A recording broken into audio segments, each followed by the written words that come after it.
अस्सलामुअलैकुम। उम्मीद करता हूँ आप लोग जो है वो खैरियत से होंगे। तो आज जो है वो अपना बहुत ही इम्पोर्टेंट टॉपिक पढ़ेंगे, रिफ्लेक्शन ऑफ लाइट। देखें भाई, आपको अच्छी तरीके से पता है कि लाइट जो है वो रिफ़्लेक्ट करती है। अब मेरा आपसे ये सवाल है कि लाइट की जो रिफ़्लेक्शन है वो सरफेस पे डिपेंड करती है या उसकी नेचर पे डिपेंड करती है। तो ये सिंपल सा सवाल है। तो ये जो टॉपिक है आज का, पढ़ने के बाद आपको पता चल जाएगा कि लाइट की रिफ़्लेक्शन किस तरह से होती है और इंसिडेंट लाइट क्या होती है या इंसिडेंट रे क्या होती है और रिफ़्लेक्टेड रे या रिफ़्लेक्टेड लाइट क्या होती है। देखिए, ये बात याद रखिएगा कि आप लोग जो है वो 10th में आ गए हैं। बहुत बेसिक टॉपिक्स हैं, बहुत बेसिक चीज़ है, तो इनके ऊपर ध्यान दीजिए, इनको पढ़िए ताकि आपको जो है वो अच्छी तरीके से ये साइंस समझ आ सके। अब आप जनरल साइंस नहीं पढ़ रहे हैं, अब आप पूरी एक फ़िज़िक्स पढ़ रहे हैं और फिर फर्दर आप यूनिवर्सिटी में जाएंगे तो फ़िज़िक्स और आपके लिए ब्रॉड हो जाएगी, डिवाइड हो जाएगी। तो यहाँ पर अच्छे से ध्यान दें, यहाँ पर सीख लें, इंशाल्लाह यूनिवर्सिटी और कॉलेज के अंदर बहुत आसानी हो जाएगी। तो चले आए, थोड़े से लाइट वे में पढ़ाऊँगा ताकि आप लोगों को समझ में आए। अच्छा भाई, आपने देखा होगा कि जब आप शीशे के ऊपर जो है वो लाइट मारते हो, यानी जब आपके पास कोई शीशा होता है उसके ऊपर जब आप लाइट मारते हो तो वो लाइट लगकर जो है वो वापस आती है, तो उसी चीज़ को कहते हैं आप रिफ्लेक्शन। फॉर एग्जांपल, अगर यहाँ पर जो है वो इस बोर्ड के ऊपर लाइट लग रही है तो इस बोर्ड से लाइट लगकर जो है वो वापस भी जा रही है और मेरे सामने जो हिस्सा है उसके ऊपर भी लाइट लग रही है, क्योंकि लाइट तमाम मेरी तरफ है। ठीक है, रिफ्लेक्शन यहाँ पर हमें आराम से नज़र आ रही है। अगर आप रिफ्लेक्शन को और अच्छी तरीके से देखना चाहो तो एक एक्सपेरिमेंट कर सकते हो, धुआं क्रिएट करो, स्मोक क्रिएट करो और किसी सरफेस पे लाइट मारो, फिर वो लाइट लगकर आएगी तो आपको जो पूरे हिस्सा है उसके अंदर जो है वो स्मोक के अंदर लाइट की रिफ्लेक्शन भी नज़र आ रही होगी और इंसिडेंट लाइट भी नज़र आ रही होगी। ठीक है, तो अब जो आपकी कॉपी में, अब जो आपके नोट्स में लिखकर या आपको जो बुक में लिख के दिया हुआ है सबसे पहले वो पढ़ते हैं। अच्छा, ये बात याद रखना, यहाँ पर ये जो मैंने SAQ लिखा है इसका मतलब है सेल्फ असेसमेंट क्वेश्चंस। तो इनके आंसर्स भी मैं आखिर में वीडियो के करा दूंगा। अब मैं आपको जब भी कोई टॉपिक पढ़ाऊंगा तो उसमें जो सेल्फ असेसमेंट क्वेश्चंस होंगे उसके आंसर भी दे दिया करूंगा ताकि आपको और अच्छा व्यू मिल सके उस टॉपिक से रिलेटेड। वैसे टॉपिक 13.1 के अंदर हमारे पास कोई भी जो है न्यूमेरिकल नहीं है, 13.2 में है। तो चलो स्टार्ट करते हैं। मैंने थोड़ा सा आपको जनरल व्यू दे दिया है, अब अकॉर्डिंग टू बुक पढ़ते हैं। To begin with, light is reflected whenever a beam of light strike a smooth polished surface and then returns। तो देखो, अच्छी तरीके से आपको ये बात पता है कि लाइट जो है वो डुअल नेचर रखती है। डुअल नेचर से क्या मुराद है, याद रखना हमेशा, बहुत बेसिक बात है कि लाइट का नेचर जो है वो वेव नेचर भी है और पार्टिकल नेचर भी है। आपने देखा होगा कि अगर मैं इस बोर्ड को दीवार पे खींच के मारूं तो ये जो है वो इस मार्कर को अगर मैं बोर्ड पे खींच के मारूं, क्योंकि बोर्ड को दीवार पे खींच के तो नहीं मार सकता, वो ऑलरेडी दीवार पे ही लगा हुआ है, तो वो तो पॉसिबल नहीं है। ठीक है, तो अगर इस मार्कर को मैं दीवार पे खींच के मारूंगा तो ये मार्कर वापस लगकर आएगा।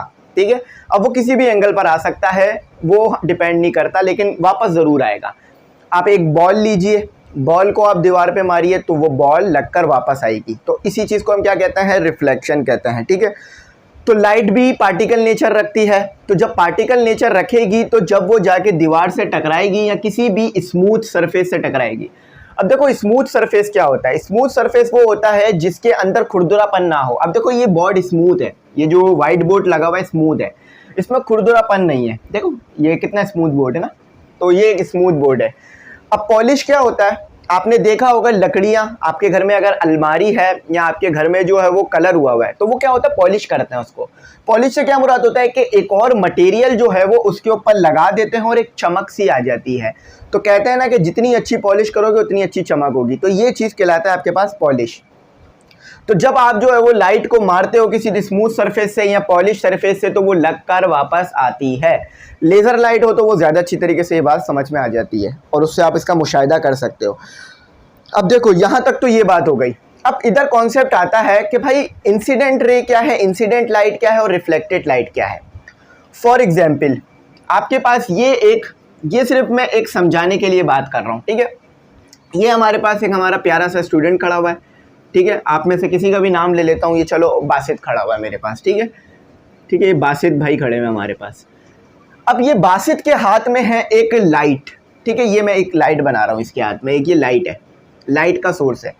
अब जब ये लाइट इससे जाएगी ना तो ये इस दीवार से जाके लगेगी, तो इसको क्या बोलेंगे हम, इंसिडेंट। इंसिडेंट से क्या मुराद है कि अभी ये रिफ्लेक्ट नहीं हुई है, इंसिडेंट लाइट हो गई है, ठीक है, LIGHT।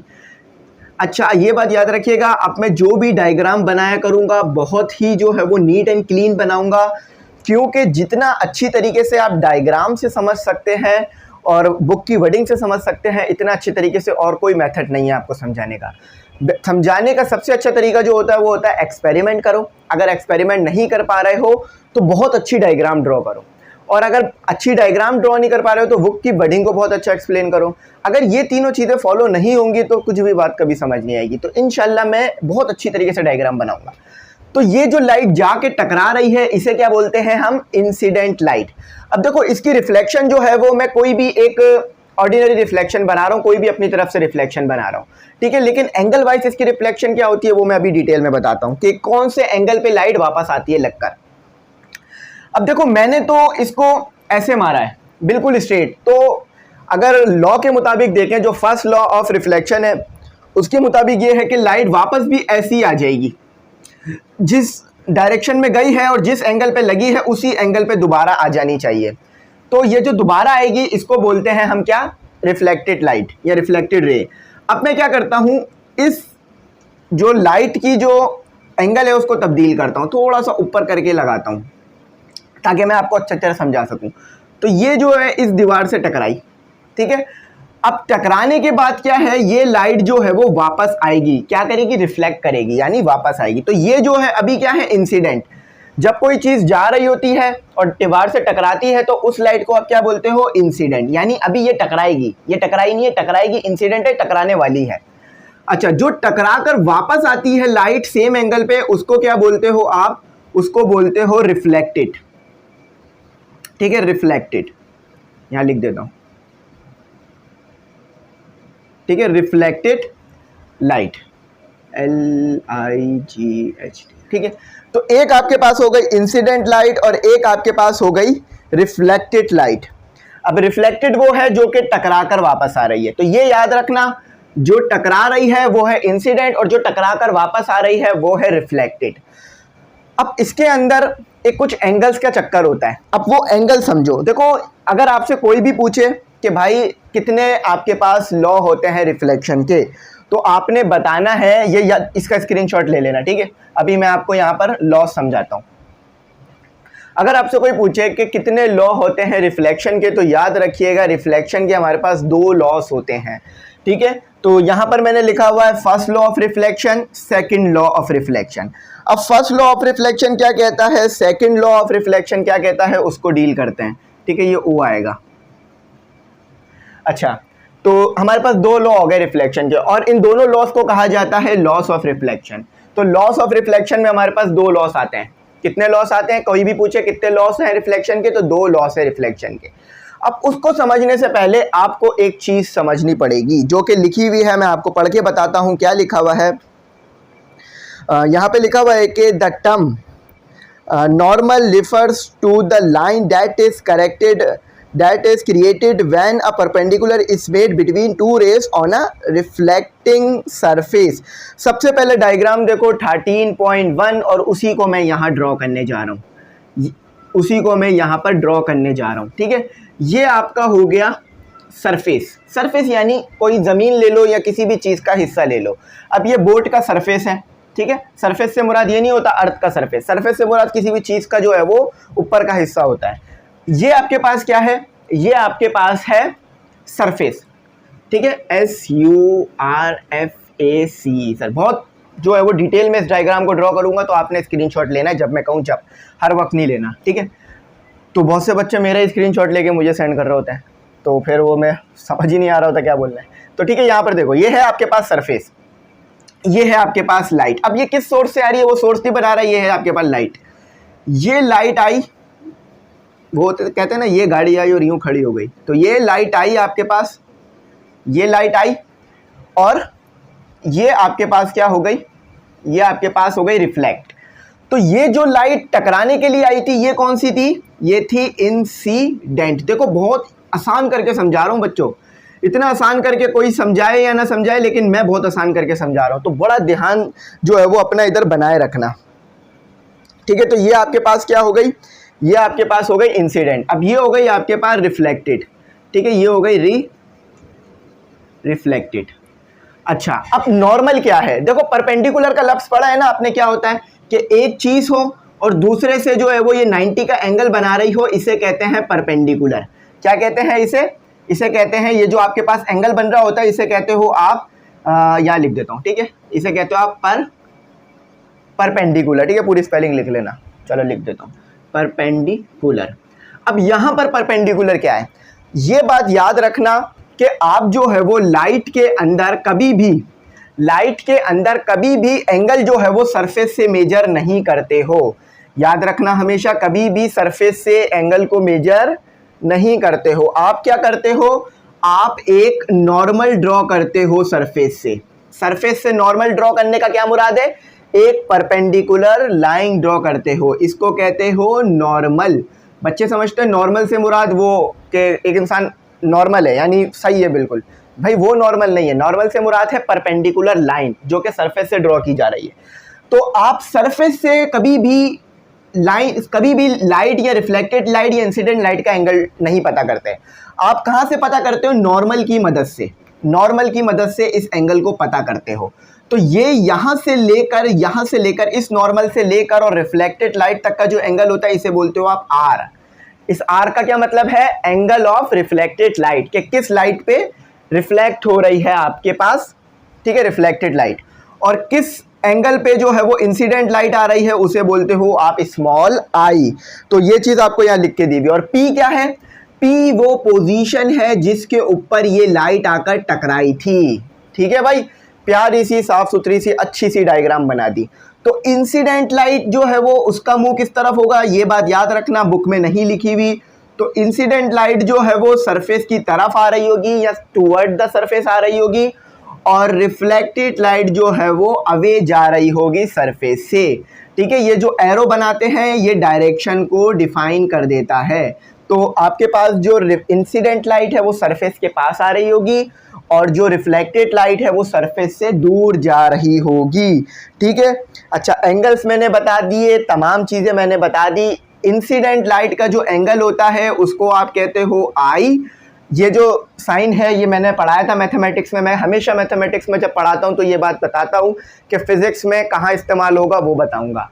ठीक है, अब वहाँ मैं खोलने तो नहीं शुरू हो जाऊँगा चीज़ों को कि भाई यहाँ इस्तेमाल हो रहा है, यहाँ इस्तेमाल हो रहा है। फॉर एग्जाम्पल आप किसी शादी में जाओ और शादी में जो है वो पुरानी शादी की बातें शुरू हो जाए या पुरानी शादी की रस्में शुरू हो जाए, तो आप बोलोगे यार नई शादी है, नए बंदों की रस्में होंगी ना, पुरानी लोगों की तो नहीं होंगी। तो इसी तरह से अब जैसे कि शादी में जा रहे हो, बर्थडे शुरू हो गई शादी में, तो बोलोगे यार ये क्या बात हो गई, बर्थडे क्यों कर रहे हैं शादी में। तो इसी तरह से जब मैं मैथ पढ़ा रहा हूँगा तो फिर फिजिक्स की चीज़ें वहाँ नहीं बताऊँगा। हाँ हिंट दे देता हूँ लेकिन पूरी डिटेल में नहीं जाता, वो डिटेल यहाँ देता हूँ मैं लाकर। तो ये हो गई आपके पास इंसिडेंट लाइट, और ये हो गया आपके पास रिफ्लेक्टेड लाइट का एंगल जो कि ये बन रहा, ठीक है, जो कि यहाँ पर बन रहा है आपके पास। तो याद रखना कभी भी एंगल सरफेस से मेजर नहीं करोगे, ना इंसिडेंट लाइट का ना रिफ्लेक्टेड लाइट का। हमेशा मेजर कैसे करोगे, नॉर्मल से। नॉर्मल क्या है, नॉर्मल वो लाइन है जो कि आपने सरफेस के परपेंडिकुलर बनाई है, और नॉर्मल का मतलब ही ये होता है कि जो लाइन परपेंडिकुलर बनाई जाए किसी सरफेस के। ठीक है, तो ये आपके पास समझ में आ गई बात कि देखो जिस एंगल पर आगे लगी थी उस एंगल पे गई, तो ये कहते हैं फर्स्ट लॉ ऑफ रिफ्लेक्शन। ये होता है first law of reflection. First law of reflection क्या कहता है कि जिस एंगल पे लाइट आती है, इंसिडेंट करती है, उसी एंगल पे लाइट रिफ्लेक्ट कर जाती है। ठीक है, ये बात याद रखना। अब देखो आप बोलोगे सर हम तो लाइट रेस तो नहीं देखते हैं, लेकिन आप लेजर लाइट लोगे तो उसमें रे नजर आ रही होती है आपको एक। अब वो भी आपको जब नजर आएगी, मैं आपको एक्सपेरिमेंट एक बना रहा हूँ, अपना एक एक्सपेरिमेंट का सेटअप शुरू कर रहा हूँ जिसमें इंशाल्लाह मैं आपको ये तमाम चीज़ें जो यहाँ पढ़ाता हूँ ना वो एक्सपेरिमेंटली करके प्रूफ कराया करूँगा और दिखाया करूँगा। तो इंशाल्लाह उससे इंटरेस्ट आपका और बढ़ जाएगा। ये बड़े बड़े जो कैम्ब्रिज स्कूल होते हैं, बिकेन हाउस स्कूल्स होते हैं, या जो भी ये बड़े बड़े लेवल के स्कूल्स हैं ना, ये इसी तरह पढ़ाते हैं कि बच्चों को पहले थ्योरी पढ़ा दी, फिर प्रैक्टिकली करके दिखाया, फिर समझाया, तो जिससे बच्चे की चीज़ वो हमेशा जहन में बैठ जाती है। एक वो टीचर होता है जो बच्चों को सिखाता है, और एक वो टीचर होता है जो बच्चों को ऐसा सिखा देता है कि बच्चा भूलना चाहे तो भी नहीं भूल सकता। ठीक है, तो वो मैं चाह रहा हूँ कि आपको ऐसे सिखा दूँ कि आप भूलना चाहो ना तो भी नहीं भूलो। यहाँ से तमाम बातें समझ में आ रही है, मैंने तमाम चीज़ें लिख दी है, लेकिन फिर भी अगर इसका मैं एक्सपेरिमेंट करके दिखा दूँ ना, तो यकीन मानो आज से 10 साल बाद भी ये चीज़ पूछूंगा ना, आप मेरा नाम लेके बोल दोगे सर ने सिखाया था कि ये ऐसे होता है। ठीक है, तो देखो ये समझ लो एक लाइट है आपके पास और ये वाइट लाइट समझ लो। ठीक है, अभी यही एक सवाल भी है कि वाइट लाइट क्यों इस्तेमाल करते हो आप, तो अगर किसी बच्चे को पता है तो वो कमेंट सेक्शन में कमेंट कर दो। मैं सर कह रहा है इसलिए कमेंट कर दो कि भाई वाइट लाइट क्यों इस्तेमाल करते हो आप एक्सपेरिमेंट के अंदर। तो फर्स्ट लॉ ऑफ रिफ्लेक्शन क्या कह रहा है? फर्स्ट लॉ ऑफ रिफ्लेक्शन कह रहा है द एंगल ऑफ इंसिडेंट यानी आई, ये वाला angle is equal to the angle of reflection, यानी angle of incident angle of reflection के हमेशा बराबर होता है। यानी जिस एंगल पे लाइट इंसिडेंट कर रही है, इंसिडेंट यानी टकरा रही है, उसी एंगल पे लाइट रिफ्लेक्ट करेगी यानी टकराकर वापस जाएगी। इंसिडेंट का मतलब होता है टकराना और रिफ्लेक्ट का मतलब होता है टकराकर वापस जाना। ठीक है, तो फर्स्ट लॉ ये था। लॉस ऑफ रिफ्लेक्शन में आपके पास दो लॉस हैं, जैसे न्यूटन के 3 लॉ है ना, एक लॉ है आपके पास इनर्शिया वाला, एक है एक्सेलरेशन वाला और एक है एक्शन और रिएक्शन वाला। ठीक है, याद रखना, वो मैंने कहीं देखा था, मीम सी थी या कुछ इसी तरह था कि न्यूटन के 3 लॉ होते हैं, न्यूट्रॉन प्रोटॉन और नहीं इलेक्ट्रॉन न्यूट्रॉन प्रोटॉन, नहीं इलेक्ट्रॉन प्रोटॉन न्यूट्रॉन। तो उन्होंने ऐसे ही बोला था, तो कोई पैटर्न याद रखने की ज़रूरत नहीं है, लेकिन ये बोला था कि भाई पूछा था पूछने वाले ने कि न्यूटन के कितने लॉ होते हैं, तो उसने बोला 3। चलो ये तो ठीक हो गया, अब वो कौन कौन से, तो उसने क्या जवाब दिया, इलेक्ट्रॉन प्रोटॉन न्यूट्रॉन। तो ये 3 लॉ होते हैं। तो ये 3 लॉ नहीं होते, पहला इनर्शिया है, दूसरा आपके पास जो है वो रिफ्लेक्शन है, और दूसरा आपके पास जो है वो फोर्स और एक्सेलरेशन वाला है, और तीसरा आपके पास जो है वो एक्शन और रिएक्शन वाला है। अब इसे तो हम बहुत बार पढ़ चुके हैं, तो हमें इसमें डिटेल में नहीं जाना। अच्छा, अब सेकेंड लॉ ऑफ रिफ्लेक्शन क्या कहता है? सेकेंड लॉ ऑफ रिफ्लेक्शन आपके पास सीधा ये बात कहता है कि आपके पास जो नॉर्मल है और ये जो जितना भी सिस्टम बन रहा है ना, ये सिर्फ एक ही प्लेन में बनेगा। प्लेन से क्या मुराद है? फॉर एग्जांपल समझो कि मैं यहाँ पर एक एक्स एक्सिस ड्रॉ कर दूँ, तो ये पूरा का पूरा सिस्टम एक्स एक्सिस के अंदर बन रहा होगा। ठीक है, ये पूरा सिस्टम एक्स एक्सिस में बन रहा होगा। आपको पता है ना, हमारे पास मुख्तलिफ प्लेन्स होते हैं, X plane, negative X plane, Y plane और नेगेटिव वाई प्लेन।